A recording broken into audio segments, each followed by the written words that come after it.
Shipping covers about 2 to 3% of world emissions, so it's a reasonable amount, and predictions are if nothing changes that could go to 17% by 2050. So there's clearly a massive need to improve sustainability and to reduce costs.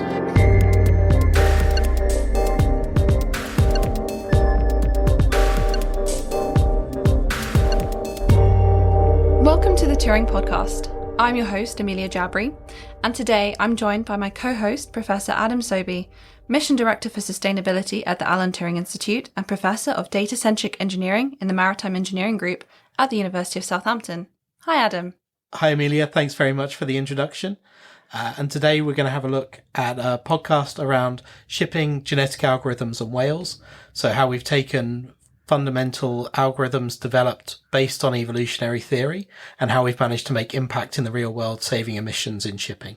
Great, I can't wait to get into it. And our guest today is Przemyslaw Grudniewski, who is a senior applied scientist at Theyr and also works with Adam on shipping and sustainability and genetic algorithms. Hi, Amelia. Thank you for inviting me. I'm, as you said to yourself, I'm an applied scientist at Theyr. I work mostly on our optimization engine, which I'm trying to work on the AI part of it, and also responsible for integration of any vessel models with the other company. Yeah, and I think there's a really good story here, a bit about like the longevity of how long we've been working together, because I'm a non-executive director at Theyr, and we've been working together since Slav's PhD. And Slav, I don't know if you want to talk a little bit about the evolution from like where you started, like the PhD work, and a bit through to how you followed this all the way through to real world applications saving emissions in ships. Sure, Adam. So I came to UK in 2015 to start a PhD with Adam as my supervisor on improvement of genetic algorithms for real-world applications, which actually at the beginning wasn't the title. It wasn't that much part about genetic algorithms, but that's how it evolved, and that was the outcome of my PhD. After that, I did first postdoc also with Adam at University of Southampton, where working on the adaptability of genetic algorithms to real-world problems and also open sourcing it. So we tried to make our code nice with all documentation, so it's open source so people can be using it. My second postdoc was also with Adam, which was part of the UK funding, which was about applying the science from my PhD into the industry, in the real-world application. And that's how Theyr was involved, because David, my boss, he was approached Adam because they were planning to develop voyage optimization software, and Adam decided that my PhD is a perfect application for it, to use genetic algorithms for voyage optimization, and that was part of my postdoc. And after my postdoc, David decided to continue cooperation with me and hire me as the senior applied scientist. Great. And have you enjoyed it? Have you enjoyed this process? Of course, there was ups and downs, yes. In overall, I enjoyed it. Of course, there was ups and downs. I cannot lie that there are only like upsides of it, but mostly upsides. Yeah, we've been working together so long, I think you've got Stockholm Syndrome. Yes, exactly. That's how we joke between us. We always joke that I have Stockholm Syndrome because I still cannot get rid of him so far. So. Oh, great. Well, you must enjoy working together. How did you get into genetic algorithms, Adam? Yeah, so I started with my PhD. So I actually did my master's project around data sharing for the European Space Agency. And through that, I decided a PhD was a really good idea, which, you know, in some ways it was. It was a very long time. And through that, I looked at how we could use data in ship design. And that sort of morphed into an AI project around how we could utilize AI. And at the time, the sort of technologies we see around neural networks weren't as advanced, and genetic algorithms by far outperform them for these sorts of design tasks. And so through that, started working around their application, and over time started to form some ideas around how we could actually develop them and improve them, particularly around a talk given by a philosophy of science professor from Bristol, who was talking about this co-evolutionary mechanisms that sort of explained a lot of evolution. And it just seemed really interesting and a really great way to improve the genetic algorithm further. And that's sort of where that sort of branch of research started. Yeah, well, this research seems like a long process in the making, and I'm sure we'll get into that because I think it started in 1948. Before we wade deeper into genetic algorithms and how they influence sustainability, it's probably useful to step back and to see why shipping matters at all. So currently 80 to 90% of global trade moves by sea, and this is affected by all manner of factors like weather, currents, wildlife, ice, and more.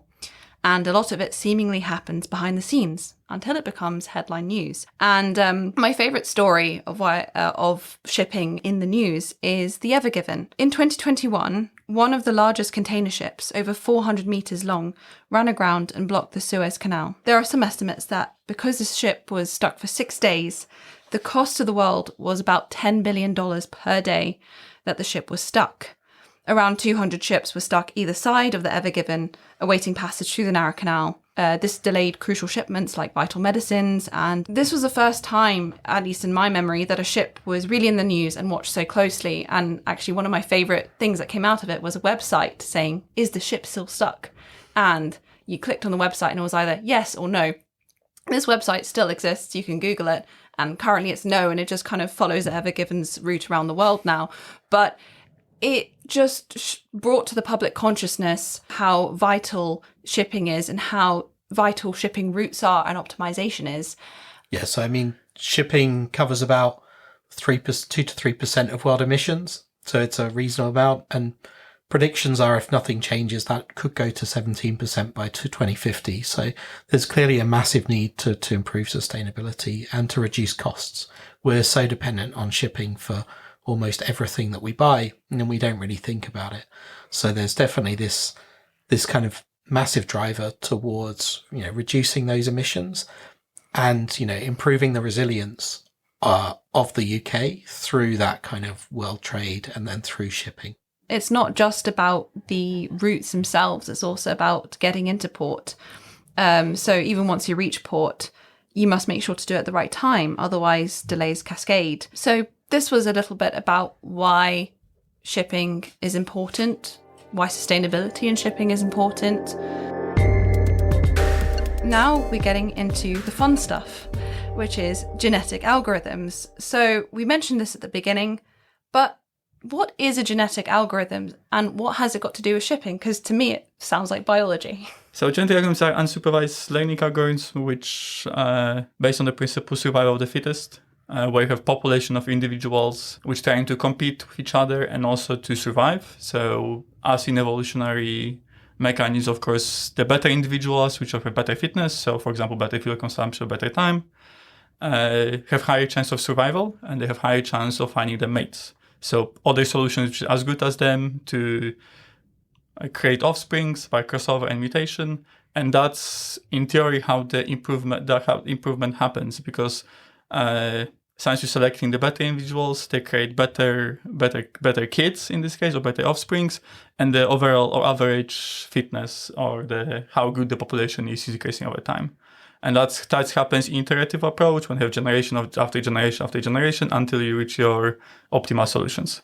Okay, so for route optimization, if I understand correctly, you're pitting these different algorithms against each other until using these algorithms to find kind of the best route, but it's kind of not just one singular route, it's multiple? Yes. So algorithm, there's one, or like in a Blair word, there's one algorithm which trying to solve, which algorithm is of course based on the evolutionary principle. But in this case, you have, of course, your population, as in typical genetic algorithm, which population is set of candidate routes. So if out of routes, for example, like 100 or 1000, which are potential routes the vessel may take. For each of them, you calculate the fitness, so fuel consumption and voyage time, and also you calculate other parameters like safety, if the waves are not too high, or the winds are not too strong, and other parameters like that. At the end of generation, you selecting the best individuals from the population, and they mating between each other. So you pair them up. Then by crossover mechanism, you mixing their genes. So basically, like, for example, stuff like longitude, latitude of each waypoint where it's going, or speed of vessel, you crossover it, and there's a small chance of mutation where, of course, the route can change unpredictably, which is not directly based on the parents. And after that, you get your offspring route, which is, of course, somewhere in between the parent routes. And then you calculate its fitness, so how good it is. If it's better than their parents, of course, trying to replace its parents. If it's not, depends on the heuristic or meta heuristic you use. It may not. because it's of course are more complex than that. But in principle, you have a set of routes, then you mix the routes together in pairs based on how good they are or not. And then you create new population of also candidate routes, and you go on and on until you reach your global optimum, we call, which is set of the best potential outcomes. Yeah, and it's a set of the best outcomes rather than one singular optimum route, right? Yes, in our case, yes, because in case of our algorithm, we use multi-objective genetic algorithm, which means there are more than one objective. So, and because you have more than one objective, which in simplification is voyage time and fuel consumption, you don't have just one best route. And so I guess the aim for these is to get kind of the optimum between the time and the fuel. Something Slaw's been working on is charter party agreements, which are really important because people have got to make money through these, and most ships are not actually owned by a single owner. They're actually chartered from somewhere else. And so those kind of agreements are really important. Yeah, could you explain a bit about charter party agreements? Because I don't know what they are. Yes, so charter party agreements in vast simplifications are rental agreements. So you have one party that have ship or vessel, which trying to rent to other party, which need ship for or need vessel for a specific route. Of course, they're a lot more complex like that, because charter party is very, very sophisticated contract between two parties, which putting a lot of rules on the voyage, the voyage or the charter. So charter is the party that is renting the vessel. Charter have a lot of rules implied to him, depends also on the type of the charter party, which can indicate the vessel speed, can be fuel consumption or guaranteed fuel consumption, and of course when the vessel have to arrive at the port. Yeah, so it's not these algorithms don't just factor in time and fuel, but also stakeholders and kind of agreements of when the ships have to leave, when they have to come into port, and anything else in terms of waters that they may cross as well. Yeah, in autonomous vessels, it might be like structural health. So the vessel can start to understand how much damage it's done to itself, or how much a specific route might damage it as it takes that route, because you no longer have people on board sensing how much it's actually doing to the vessel. Do you have smaller crews than before? Is that the implication? So one of the vessels we worked on, I'm sure Slav can talk a bit more about this, is no crew. No crew? I don't know about this. Yes, we have one of the client that we're working for, which is working on a fully autonomous vessel, which of course in this case there's no crew at all. In this case, a lot of rules are simpler because, for example, out of safety constraints you don't have to worry about, or things like comfort of the crew or captain decisions, which captain decisions are not bad by itself, but of course captains don't want to adjust, for example, the heading of the vessel, course of the vessel every 5 minutes or every minute, and they prefer to do that a bit less often, the same speed of the vessel. But for autonomous vessel, that's not a problem at all. Course so can be adjusted more often, yes. Yeah, so the course can just be adjusted like very, very quickly. In real time. In real time, okay. And so would a fully autonomous vessel therefore be kind of better geared towards a more sustainable route? Because you can just continually adjust. Yeah, so in theory, if the ship's captains follow the routing software, you should end up with the same route. But the advantage of the autonomous vessels is the weighting. When you have the ship, you have a lot of weight that's associated with the crew, and you can remove that in the design process so that the ship we've been engaged with has no crew area. And so you've automatically reduced the weight associated with that. And it's very difficult to tell exactly how much we might save, but there's estimates of around 20% fuel reductions from going autonomous in shipping. And so there's definitely some advantages to be found that, although I'm sure a lot of people will start to just add more cargo onto the ship to make up for that weight rather than saving the fuel. But we'll see how things turn out in the future. Yeah, use up all the space that would have been used for crew for extra cargo. Yep. And then we kind of get to the same place. Well, I guess we get more cargo. Yeah, or less ships. And how, this is beside from the point, but how do you kind of guarantee safety of the ship? Is it safe to have no crew, no one live monitoring? Is it even safer? Well, that's an incredibly complicated question, and something we're spending a lot of time at the Turing actually working on with Lloyd's Register. And effectively the regulation for autonomous shipping comes out this year. So there's no regulation as of yet. And we're working with Lloyd's Register to look at standards that sit underneath that to allow for verification and validation of autonomous systems. There are some ways of doing this, and if we think of an autonomous system as having a strategic planner, a tactical planner, and the physical kind of control of the ship, the strategic planner is like your Garmin. It routes between the different ports, and that's quite easy to quality assure. We do that within Theyr by people just checking the routes. You run 1,000 routes and you check that they're going through things that you would ascertain to be okay. And as long as the maps that are underlying are good quality, you probably have no safety concerns.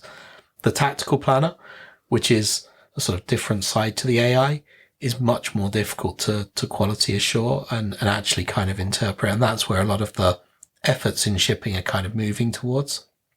And then the physical systems, again, there's more difficulties with getting the ship to understand how it can physically perform. And then finally, you've got things like cyber risks as well. So there's quite a lot that goes into that kind of assurance process. Yeah, one thing I wanted to ask about was, maybe you can't talk about, maybe you can, is kind of bad actors. So I'm talking about cybersecurity risk, but also like externalities, or maybe other people will see an opportunity in a kind of very unmanned ship laden with cargo. Is that a risk that comes up? Yeah, so I mean, obviously there's going to be a lot of risks here when you have an autonomous system in terms of hacks, and then in terms of piracy. That's definitely something that needs to be worked out under international law, and also safety systems themselves. And I think that's going to be compounded by net zero fuels, because if we change from diesel, we need to move to alternative fuels. These are likely to be ammonia or hydrogen or nuclear, all of which are interesting in and of themselves if they are stolen by certain actors. And so the requirement to improve the safety of those systems is going to become really important. Well, going back to algorithms for a second, so Slav, you've explained beautifully about kind of the diversity of the algorithms, and so you can ensure sort of the flexibility under the changing conditions, and this is why genetic algorithms seem to be best placed for shipping routes. In your paper, you had a few genetic algorithm families that you tested out against each other. Could you tell me a bit more about those? Yes. So of course, like in doing my PhD and also doing development of our voyage optimization software, we tested out a lot of different algorithms, which mostly were from the GA family, but also we tested against like A*, which is more towards like local sales algorithm, and also Dijkstra. During my PhD, of course, I would like perfectly to see my genetic algorithm to be used, the same for Adam. But of course, since it was like real world application, we couldn't really be biased. That's why we test against different solutions. And at the end of the day, our algorithm was the best, which we think was because of the higher impact of diversity, and also because during my PhD, we're trying to focus on developing algorithm which is better on real world problems instead of benchmarking functions that out of genetic algorithms are designed for. Because I think that's one of the part of the problems of the genetic algorithms development, that is usually how they test it. There is like a set of mathematical functions which are a lot simpler, most of them, than any real world problem, or like a lot of real world problems. And of course, because of that, our algorithms can be quite biased. But our target during my PhD and also Adam's original goal was to try something that would be benchmark for real world problems, not mathematical functions, because that's not what's necessary for real world applications. So you tested out genetic algorithms versus other types of algorithms for optimization during your PhD. One of the examples you gave was A*, which I think is generally used for routing in things like Google Maps. And you found out genetic algorithms work best for real-world route optimization, and also seem to work better against just mathematical functions that didn't take into account the complexity of the real world. Yeah, we're good on algorithms, poor on names. And so this algorithm that you have is a cMLSGA? Is yes. that okay? It's Evolutionary multi-level selection genetic algorithm. This algorithm, cMLSGA, not a mouthful, performs the best, and it said that it performs 7 to 8% better than other algorithms and comparatively. Why is this significant? It's relatively huge number. 7-8%. It's probably somewhere between 50 to 380 tons of fuel a day for Gosh. a large vessel. So not all of the world's fleet is burning that, but the largest vessels will burn that in a day. There's about 55,000 merchant ships out there doing different trade routes. A lot of them are smaller, and so on the smaller end of the burn, but 7 to 8% of that is quite large. Yeah, no, that's good to put in real world terms, because for me, I'm like, okay, 78% sounds great. How does that mean for the real world? And so, yeah, did you say 50 to 380 tons potential saving of fuel? Per day. Per day. Yeah, that's significant. At the beginning, we sort of mentioned that these algorithms had their roots in history. I wondered, Adam, if you wanted to go a bit into the sort of history of epigenetics and AI. Yeah, so I guess sort of two different strands of research. Like that, there's effectively this comes from some early ideas from Turing, which is nice since we're in the Alan Turing Institute, starting with algorithms that were inspired by his work. So in the early 50s, he proposed this idea of an intelligence that would be like a child, and so the algorithm would learn as it went about its business, and then it would be able to spawn new versions of itself and evolve to improve its capabilities. So what we've ended up with isn't quite exactly that, but part of it ended up being neural networks, part of it ends up being genetic algorithms. And these were developed sort of in the 60s by Holland as a way of studying evolution. So rather than using them in the way that we would use them. And eventually they realized that these were very powerful at solving certain types of search problems and have gradually evolved. Now, the evolutionary theory that they're inspired by looks a lot like what we learn in school, like a sort of Darwin or Mendelian version of evolution. But it turns out evolutionary biologists have actually been doing something over the last 200 years or whatever since Darwin's original work. And there are now a lot of additional mechanisms that are proposed that basically help us understand how evolution's occurring. We've picked up some of those within our work. Some of that was around coevolution. This was originally around the study of ants, and a realization that if you apply Darwin's theory of evolution, it doesn't apply to ants. Because if you look at a worker ant, it can be really good at its job, and therefore its fitness is very high, but it doesn't reproduce. And so therefore, it doesn't really matter how good it is at its job if there's no reproduction process. And so, but if you look at the whole ant colony, then actually evolutionary theory starts to apply really well, and therefore you can apply a collective approach to it. If you sum up how good all the ants are at working together, then sort of the evolutionary theory applies. But even humans, when you think about humans. Yeah. So I agree. Like, you think around how people behave, your tribe, your family, how good you are at working together, how well you actually work as a group helps you survive for longer. And we have things like religion and governments now that allow us to work on scales that are absolutely enormous, 1 billion in India or China, and potentially like even sort of 7 or 8 billion around things like climate change that allow us to sort of work together. And that evolution is important to think about, not just at a single scale, but at multiple scales. Then the other thing that we started to explore was epigenetics, how your genes change during your lifetime. So if you smoke, for example, your genetics actually changes based on that behavior. And so there's these behaviors that are very, very rapid to change. And so we thought about utilizing that more for sort of dynamic type evolutionary approaches, and seeing how optimization problems that change very rapidly could be solved using this sort of epigenetic approach. Yeah, and that's an amazing kind of, in my head, thought leap, because firstly, I didn't know this about ants, but it kind of makes sense that on an individual level, evolutionary theory doesn't work. As a collective, it does. And then, as you said, Slav, wider to humans. That's, to me, quite a thoughtful leap from evolutionary theory and how it's applied to the collective to then apply it to collective algorithms. So earlier, of course, when I was describing genetic algorithm, we mentioned that they're based on the principle of evolution when you have selection of individuals. In multi-level selection, the assumption is that the selection of parents, or how good is the given individual, can happen on more than one level.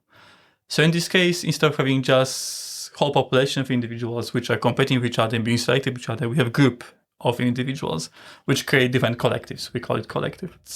Similar to individuals, the collectives can compete with each other or trying to cooperate with each other. And also they will have, like with humans, they can have different, or like even ants, they can sometimes have different goals than the individual itself. Because even as far as humans, survival of the group, when you think actually in ancient times about, for example, like polis in Greece, or like the cities there, like Athens or Sparta, not always individuals in the group have the same goals as the group itself. So the same in our algorithm, the collectives can look at different objectives than individuals. So during the optimization, you have one group of individuals, for example, themselves, that trying to compete with each other to have the best fuel consumption. But group itself can be looking at voyage time or the safety. So this is a bit contradictory, but since the survival of every individual depends on the survival of the group, they're still trying to optimize the safety, but not directly, because they have to think about both. They want to still survive themselves, but they also want the group to survive, because without group, there is no them. So, Slav, you talked a bit about how this collective level mechanism sort of improves the diversity. We get more search across the space. Can you just talk a little bit about why that's important for this application? Because obviously there's a lot of selective or successful algorithms that are much more convergence-based. And so why does this help in this scenario? So for the voyage optimization, we think it's mostly about choice. Or like in our application, it's mostly about choice. So the weather routers or captains, when they're planning the voyage, can make more informed decision. Because of course, for the just-in-time arrival, sometimes the diversity doesn't matter that much, because just one route, which are getting exactly on time, and that's all for you, the best fuel consumption for that. But it's not always the case, because especially in a higher level planning, when you're planning actual arrival time, you often want to have choice. So you want to know what happens if I arrive at this time, what will be fuel consumption. If I arrive at this time, what will happen?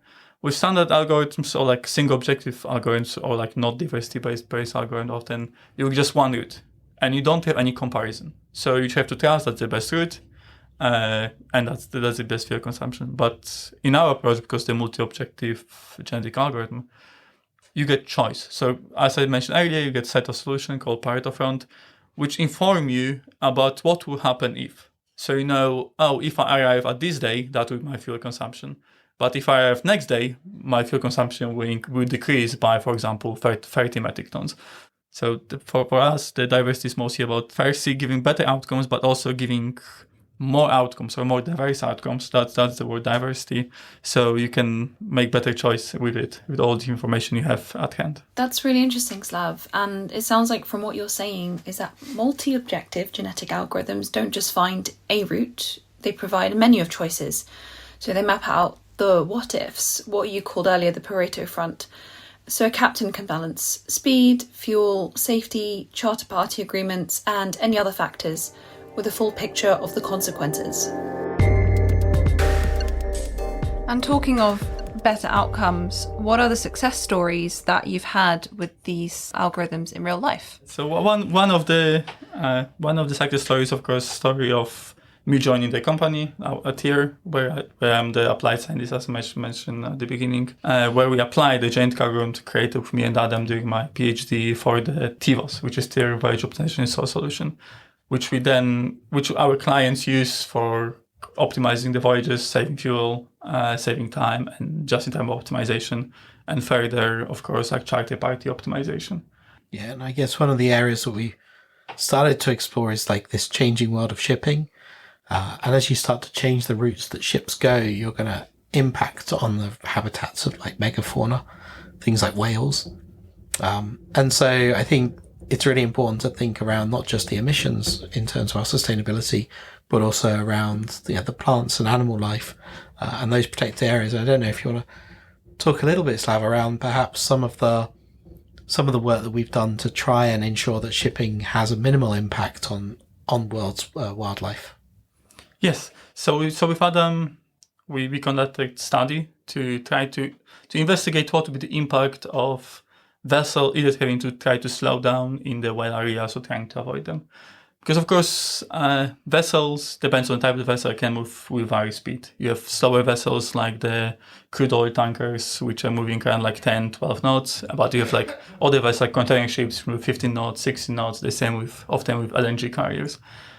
And, of course, if the vessel is moving faster, there's higher chance of hitting the whales. And also, like with car, since you're speeding higher, there's high chance of damaging or killing the whale. But question was how much impact would be on fuel consumption? Because any alteration of the voyage, which is not caused by direct fuel consumption, of course, will increase it. So you're worried if it will be a big number, like 10, 20%, 30%, and then it will be out harder to convince captains or routing companies to actually take that into account, or like even legislators. But actually doing a study, we found the impact is quite minimal, which depends on the type of the vessel, and the route was up to 0.5 or 1%. So for shorter voyages and the vessels which can slow down, already moving on slow speed, it's more beneficial to just go to the zone because that will be less impactful. Because of course route is short, and going around, because zones of course can be quite big, can have significant impact on the fuel consumption. So in this case, it's better to slow down. But in other cases, when the route is long, like 10 plus days, I think it was in our publication, as I recall, then it's as feasible to avoid it as going through. But since the whales are still there, it's better to avoid it since the outcome is the same, so there's no need. What kind of dawned on me with these ships is when you're looking at routing and rerouting, you don't realise the scale of the ships that they are. You can't just, not like a car, you can't just do a quick right or left turn. You really have to be considerate of this like 400 metre plus vessel which is going through. And it's interesting what you said about, firstly, it's excellent that you can avoid whale sharks and other whales at kind of a maximum 1% cost, and that the shorter routes you can go slower, and the longer routes you could probably avoid them altogether. And last episode, we looked at deep learning algorithms to predict sea ice flow and how ships could pass through and how this affected whales. This episode looks at genetic algorithms, one that predicts the environment and one that optimises the response. So while they use different logic, they do serve similar goals of protecting megafauna, conserving fuel, and making shipping more sustainable. Yeah, and I mean, with the sea ice element, it also improves shipping because you can basically start to see where the ice is going to form. And if we are going to use the Arctic to sail ships through, we need to understand where that ice is, and you could use that as an additional objective there in a very similar way to the whales. So I think there's like a really nice kind of combination of the work that's occurring and how we can start to actually, protect and move to new regions of the world using the work that's already been developed. Yeah, I think especially it's particularly important because this episode is focused on climate and sustainability, that our melting sea ice is a huge point, and we didn't think potentially in our lifetimes we'd have these shipping routes open, and now we do. Yeah, so I mean, from a personal standpoint, I'm always like, we shouldn't sail through these routes, but my view is very much that that's going to happen, and if it's going to happen, we need to protect ships as much as possible, because a spillage in the Arctic could cause huge damage, and it's much worse there than in many places around the globe. So as the Arctic starts to melt, then the ice caps change. We start to see areas that were purely ice now starting to turn into something that we can actually sail through. But it's still not just clear water. It's not like sailing across the Atlantic. We still have bits of ice there. And I think most people will be aware of the Titanic, like ships and ice don't always mix. And so it's really important as we sail the ships through there, first of all, that they should be ice-class vessels. They're supposed to be protected structurally to allow them to work in that. My understanding was that the Chinese vessel that actually did this first wasn't an ice-class vessel. They just sailed a normal vessel through. And so if you're going to do that, you really need to make sure you understand where the ice is and that you're mapping a safe route through that system. Yeah, so it's always this kind of push and pull between a financial incentive to find better routes and an ecological incentive to protect these extreme environments from potentially devastating consequences. Yeah, I mean, obviously the easiest way to reduce emissions and improve safety of shipping is to not trade internationally. But assuming that this is something that we are going to continue to do, we need to work towards doing that with a minimal impact and understanding that more broadly. And I think that, you know, in a sustainability sense, there are many different elements to it. We get quite focused on emissions, but sometimes forget about the additional impacts that those changes could have. And as soon as we change the system, we need to think around what the other impacts might be. Talking of more dire consequences, has there been any instances where the models have worked less well, or have there been challenges that you faced within this process? I guess the biggest challenge was the first time we actually ran this, and we didn't get any savings at all. And the company we were working with were incredibly upset about this. And we were sort of explaining, you know, we're in the valley of death here, you know, in technologically, you know, the technology readiness level of 4 to 7. So where you've gone from a scientific paper to a real world prototype is notoriously difficult to cross. And I think it just gave a really clear sort of demonstration of that difference in understanding between us and the company who wanted us to immediately produce a world leading tool with our first simulations. Luckily, we knew the algorithms really well. Slav understood exactly what's going on. And the second simulation actually gave us top performing results immediately. So for us, that was a massive win, but it just sort of shows some of the challenges perhaps around some of the development. I think it definitely didn't help that I don't really have any, I would say, maritime education. So I didn't have that much information or idea about like voyage optimization before I started. So of course, everything was like either learn from Adam or learn from papers I was looking, or like whatever I can find. But I'm not a ship captain, never was. I'm not a weather router, never was. And my master is not anything related to maritime. So that was also challenging in itself, learning out of rules. And I was really surprised how many rules there are.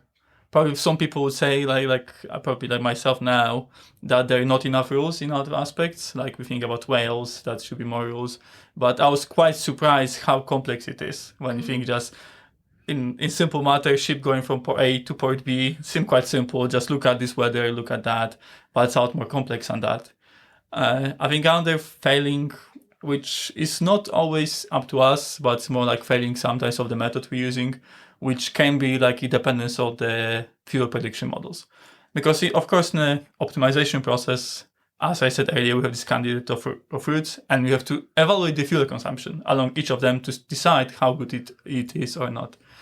And we have to be dependent on vessel models. So the basically mathematical model, which will tell us for this speed of the vessel, this wind speed, direction, wave height, etc., what's the fuel consumption. And we don't really develop models ourselves. I know that Adam had separate paper on the ship models, but we don't do ourselves, and we depend on our clients. And sometimes models may not be as good as we would like them to see.